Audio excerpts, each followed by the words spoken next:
To hell with the date on your birth certificate. Let's talk about what we have in common across generations. Life, sex, and tech at any age. Welcome to Age Blind with Nancy Shenker. Hey, boys and girls. Welcome to another episode of Age Blind, where we don't give a fuck about the date on your birth certificate. We just look for things that we have in common across generations as opposed to things that divide us. And because we're recording this in March, our theme this month has been luck. For those of you who are watching on YouTube, you could say hi to my little leprechaun sidekick. And today we're talking about an aspect of luck or things that happen because the universe dictates them. And the title of this episode is manifestation real or total bullshit? And the short answer is it's probably some of both.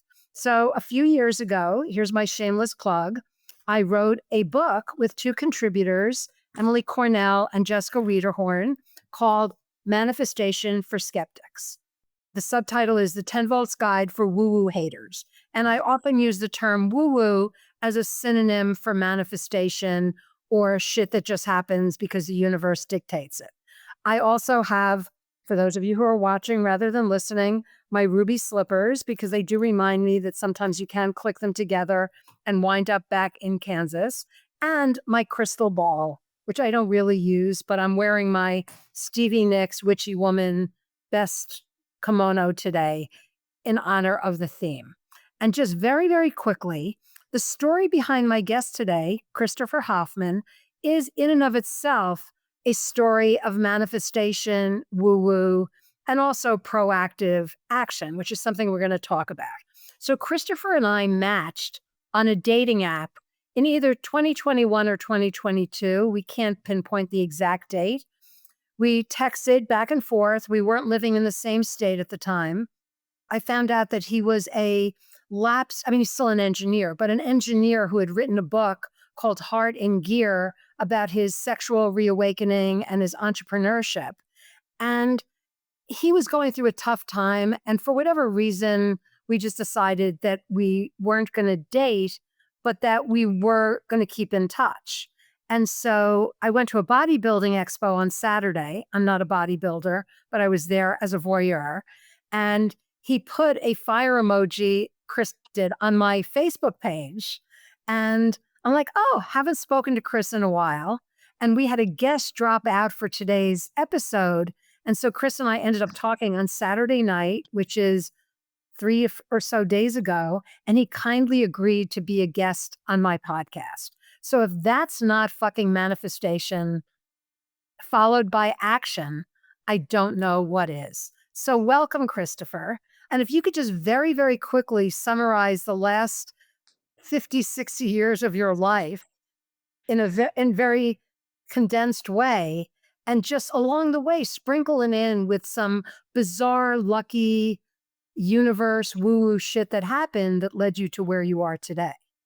Oh, my life has been a complete nonstop path of like, oh, that's interesting, or that's interesting, I'm going to go do that. So I left high school and got a job as an engineer in the auto industry, and I'm playing bass guitar in a punk rock band at night. And eventually I rented this old warehouse and built a Pee Wee Herman kind of recording studio inside of it. And it was in bands. And then this is boring. So I moved to New York, and then I'm in New York, and I found a producer, and I got to have an album of pop songs. And I'm auditioning on in Club MTV and getting kind of exhausted by it and kind of sad. I meet this woman who like cooks great, and we go to the movies a lot. And I got married and went back to Detroit. Literally sat back down in front of the same computer I left 4 years ago, and just built a whole 20-year marriage out of that, and raised a beautiful daughter, and moved to Portland, Oregon, and eventually realize you're with the wrong person, which is fine. I just need to go on my self-growth. So you leave that and, literally rented a room in a house, threw my laptop on a coffee table and started over, and raised $2.5 million and started up this one-wheel electric motorcycle company, which went totally viral. I was, on national television, did a TED Talk, lecture tour. It was crazy. And then we kind of ran out of money because it wasn't the wrong time. Wrote a book about it and ended up moving back to New York to be with my 30-year-old daughter, who would end up being a costume designer for drag queens. And it just kept on going. I invented this new technology, and which led me to the point I'm at now. And things are again, about ready to explode because I've got this one idea that's just literally going to be global. And if you don't mind my asking, Christopher, how old are you now? I'm 68. Wow, I didn't realize we're, almost the same age. Not that it matters. Again, fuck the date on your birth certificate. But for you young people who are listening, I think that Chris's story, my story, are really good examples of how life is not a straight line. You don't get a job out of college, work hard, retire. I mean, you can if you want to, but for a lot of us, our lives have been some bizarre version of Candyland or Shoots and Ladders or pick your board game. It's not Stratego because there is no, I mean, there's sometimes a strategy, but sometimes shit just happens and you end up going down a path. And you're like, in the words of David Byrne, how did I get here? But at the end of the day, it doesn't really matter. So you said something really simple and profound the other night when we were talking about how do you open yourself up to, and I vomit a little bit in my mouth every time I say shit like this because I'm basically a pragmatist, but I do believe that things happen for a reason. So what is it you said the other day about just like being open to the universe? Well, I think it starts with just really finding your peace. And you have to sit in this quiet place of curiosity. So way over on one side of the spectrum is I've got an ego and I've got an opinion. I'm taking a position and I'm going to fortify my position. And way over on the other side is I'm just curious. I've got no identity. I've got nothing to defend. I'm just gathering data and making choices. And it's the sum of my choices that sets me on my path. So how good can you listen to your environment? And how much can you see your environment? Like, That's actually a really good point because I'm a big fan of human nature. So I trust my human nature. That's my operating system. And we're all wired to see things that are fit for what we're doing. And this is all the way back to like the earliest, manifestations of life in general. So we can't pay attention to everything. So our nervous system is calibrated to only pay attention to the things that matter to us. So if we're looking for food, we're looking for food. And if I'm looking for building materials, I'm noticing building material. And so when you meet people, if you can articulate what you're looking for and be really specific about it, people want to help you. So for example, if I'm at a cocktail party and somebody says, "Oh, what's your thing?" And I say, "Oh, I'm an artist," that doesn't help anybody. But if I say, "Oh, I paint polka dots on cows," and they're like, "Oh, I know somebody that paints polka dots on pigs. You guys should meet." So it's got to trigger something, that aligns to what I'm doing. yeah, and you have to be bold. I have learned over the years to just walk up to total random strangers and ask them questions. Great. And, what gave me permission to do that was becoming a late life journalist. I didn't go to journalism school. I was never trained as a professional writer, but now I have a writing gig, which gives me the right to say to people, I'm a writer. And if you're not a writer, you can always just say, I'm an observer. I like to hear people's stories. Like, what's your story? Because to your point, everybody does like talking about themselves. So it's amazing how much you learn. Yeah, you're gathering data and making choices. Yeah. So you're in the flow. That's where we all should be, is just be immersed in the environment and allow the environment to influence us. That's why I'm so passionate about this whole intergenerational collab thing that I, was seeing so much stuff, especially in marketing media, about Gen Z likes this and Gen Alpha likes this and boomers like that. And I'm like, well, I'm a boomer and I don't like any of this shit. I have more in common with people in their 20s. So, to use an example probably near and dear to your heart is people who go to Burning Man. They're burners. It doesn't matter if they're 21 or 81. They are burners. They are defined by their love of the playa. Not that I've ever been, but I've heard a lot about it. I'm a wannabe burner someday. Yeah. I've been 4 times. It brings out the best of us and the worst of us. Well, talk more about that. Like, I've talked to lots of burners, discovered one of my cousins is a burner. I mean, because it's the ultimate spiritual, pragmatic confluence. Well, the way I explained it when I first went, so I'm going to go to Burning Man, right? So you're trying to imagine what it's going to be. It's just going to be Road Warriors meets, apocalyptic, whatever. And you get there and you realize there's no way you could have art directed this. There's no way that somebody could have created this for a movie or something. It's got so many layers and so much authentic kind of humanity in it. It's literally the manifestation of humanity in its most raw form. So the attendees can create the vibe. It's Yeah. It creates its own thing. And you can, like people say, well, you can have whatever burn you want to have.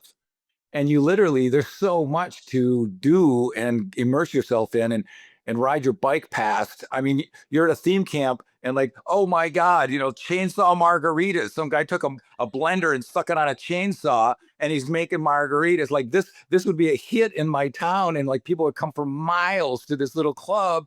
And you realize you go 20 feet to the right and then like, oh my God, this theme camp is a real life Bedouin gypsy caravan with belly dancers that are from India. Like, how's this possible? And then you go 20 feet down the street, and like, oh my, it just goes on and on. and the reality is life is one big Burning Man. You wake up in the morning and you have no idea whether you're going to, go buy, a 6-pack of beer and a loaf of bread, or whether someone's going to come in and rob the convenience store. And not to be maudlin, but that could be your last day on earth. Like, life is not like Disneyland where you have an app and you know which ride you're going to ride and how long the line is going to be. You're right. Yeah. All the curated, cheese whiz entertainment that we think we need. Yeah. I mean, there's an expression, that's like an old school expression, man plans and God laughs. And whether or not you believe in a higher deity, you realize the older you get that shit just happens. Like, you can't necessarily plan for it, you can't map it out. But that said, you do need to have some level of structure in your life, which is why I do like vision boarding, which is now a verb. I vision board at the beginning of every year. And my vision boards have actually gotten much simpler and telegraphic because it's like these are things that are important to me. One of the books that I just published along with my new brand, nancyaf.com, is a book called Your Musts, about things that you're looking for in relationships. And then the sequel to it, which is coming out in April, is going to be called Rate Your Dates. And even though Nice. it's designed for dating, it really applies to everything in life. And as my friend Jim likes to say, you need to see the dots before you can connect the dots. Yeah, I mean, I love that because it's sort of like the vision board for me is sort of like setting the guardrails. It's like it's over there, and as long as you kind of like stay, don't grind along one guardrail or you're down in the ditch. It's sort of over there, and that's where the improvisation is going to happen. So tell us a little bit more about the kinds of things you're doing today. I mean, I know you're working with a maker company on new inventions, which are top secret. But if you go to your website, which you'll tell everybody in a little while, they could see what you're up to. And what else are you doing in your personal life? I know you're no longer in the shared house and you moved back to Portland. So how else have you manifested the next phase of your life? That's a great point. So about a year ago, I mean, literally exactly a year ago, I was in San Francisco. It was kind of expensive. I couldn't really get a lot of traction with these like festival wristbands that I moved there for. I wanted to be near DJs and clubs and stuff like that. And I just got to this point where I needed to do something different. So I reached back to Portland where most of my friends were, and somebody said, "Oh, I'm going overseas for 3 months. You want to stay at my house?" I'm like, "All right." So I go there and it's this witchy lady's little cabin with a wood stove. And I moved into this little wood stove. I got enough cash to last about 3 months. You moved into the house or the wood, or you moved into the wood stove? Well, yeah, the witchy house, which is like the wood pile and the wood. So I'm sitting in this and having this existential crisis. And this friend of mine calls me up and says, "Hey, somebody just dropped out of this ayahuasca ceremony for New Year's. You want to come in?" I'm like, "All right." So I literally do an ayahuasca journey on January first, and then go sit in this house and shove firewood in like day after day after day and just let myself melt into the floor of what am I going to do next? That sounds like a creepy miniseries that I would not want to watch. It was, but that's okay with me. And there's this sense of loathing and self-doubt, like I'm such a loser. Like, how did I end up here? When my brother's gonna retire and he's got a house and all this other stuff. And I found some job where I would go to this office and sit there as the engineer and do nothing for 7 hours a day until they finally fired me after about 6 months. And I found a really good job that like keeps me on an even glide path. And I rented this really nice apartment in this high rise with like all the amenities. And I built it out with this kind of gypsy caravan, Middle Eastern motif. You can see this wall mural. And so I'm in this Chris Hoffmann rebuilding myself phase. So I'm taking yoga classes and acting classes, and I'm just calibrating my psyche, and I'm just calling it in. And literally, this toy rocket that we've been working on for a year, my software guy finally gets his shit together and finishes it. I'm like, okay, now I'm focused on that. And this toy show comes up.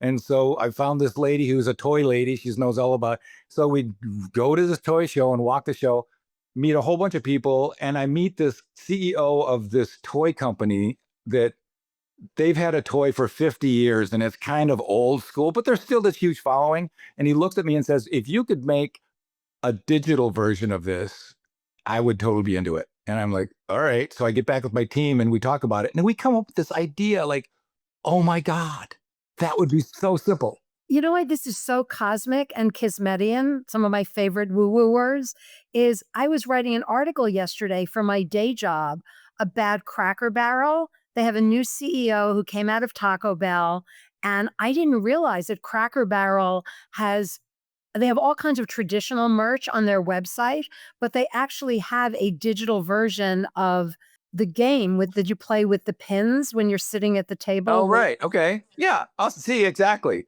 Same exact thing. I'm like, oh my God, like Cracker Barrel, like who knew? Like I remember buying, eating with my kids at Cracker Barrel and playing the stupid pin game and then having to buy the pin game in the gift shop because you couldn't get enough of the pin game. And now there is a digital pin game. So the reality is that every childhood game now has a digital equivalent. And I love the fact, Chris, that you have taken your engineering skills, which are very pragmatic, very specific, some would say even boring and linear skills, and applied them to something really cosmic and creative. And Thank you.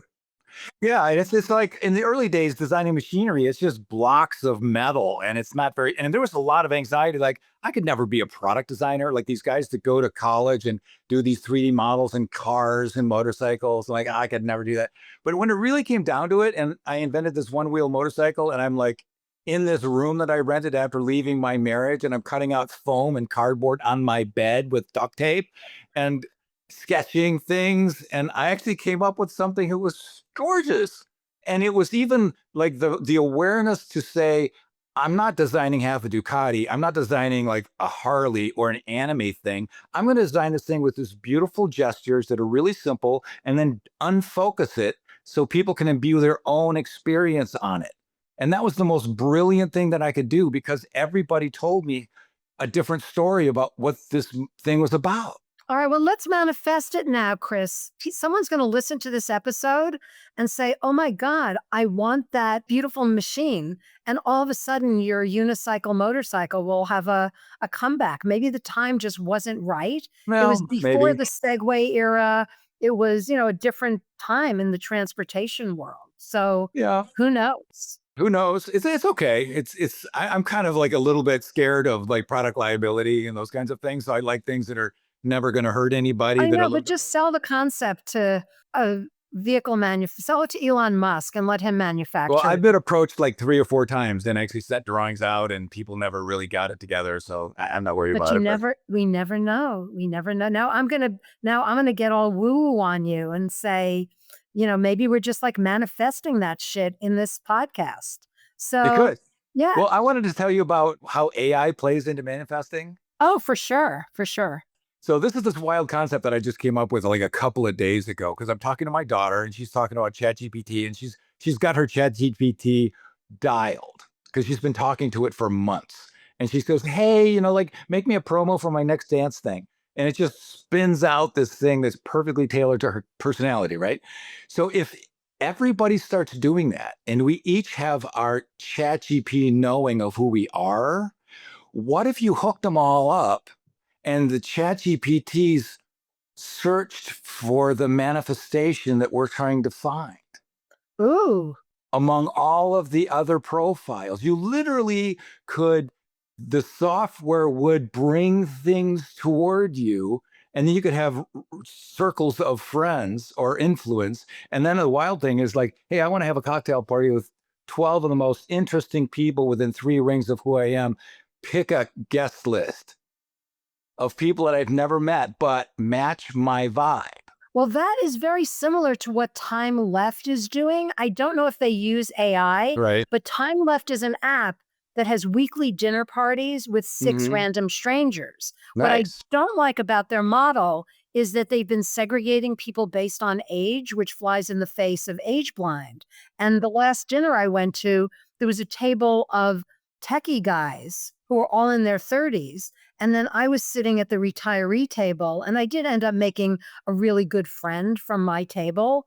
But if it had been Pamela and me and the guys at the next table, it would have been a much better experience because we would have found all these other things that we have in common that have nothing to do with the date on our birth certificates. But Exactly. I love that because I also think, Chris, that could be a solution to ageism, because if the AI was truly age blind and Right. age was not a factor, and it was just like, show me everybody who's been to Burning Man, who, lives in this part of the country, has lived in New York at some point, yes. And the AI is way smarter and faster.